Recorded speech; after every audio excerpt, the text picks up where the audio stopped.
কেন এই press meet ডেকেছে? আপনারা জানেন যে ভারতবর্ষের নির্বাচন কমিশন বিভিন্ন জায়গায়, তার সঙ্গে আমাকে বাংলাদেশ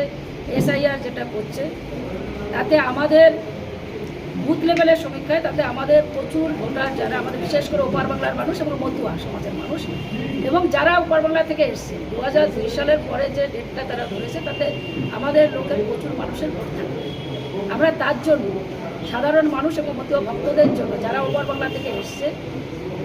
তাদের জন্য আজকে আমাদের এই লড়াই। অল ইন্ডিয়া মতো মহাসংঘে আজকে মিটিং করে সিদ্ধান্ত হয়েছে যে আমরণ অন্বেষণে আমরা 5 তারিখ থেকে ঠাকুরবাড়িতে বড়মার ঘরের সামনে তারা সেখানে ধর্নায় আমরণ অন্বেষণে আমরা সেটা বলবো এবং সেখানে আমরা চাই যে ভুতুড়ে ভোটার যেটা এবং বিভিন্ন জায়গায় একজনের নামে দুজনে ভোটার আছে সেটা কেটে যাক, আমাদের কোনো সেটা নিয়ে আমরা প্রতিবাদ করবো না, যেটা সঠিক। কিন্তু আমাদের যদি একটা মানুষ যারা 2000 পরে আজকে ভোটটা নিল, এতদিন ধরে ভোট নিল, 2000 পরের থেকে এত ভোট হলো, সেখানে দাঁড়িয়ে আজকে MLA MP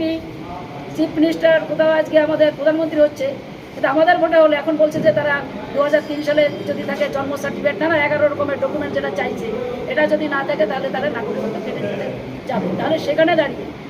আমাদের ভবিষ্যৎ, আমাদের যারা বিশেষ করে মতুয়া সমাজ এবং সেখানে আমরা আজকে সিদ্ধান্ত এবং আমরা প্রেস মিডিয়াতে এই জন্য ডেকেছি যে অল ইন্ডিয়া মতো মহাসংঘের সিদ্ধান্ত নিয়েছে। এর আগেও যখন বড়মা বীণাপাণি ঠাকুর, কপিল কৃষ্ণ ঠাকুর তাদের নেতৃত্বে যে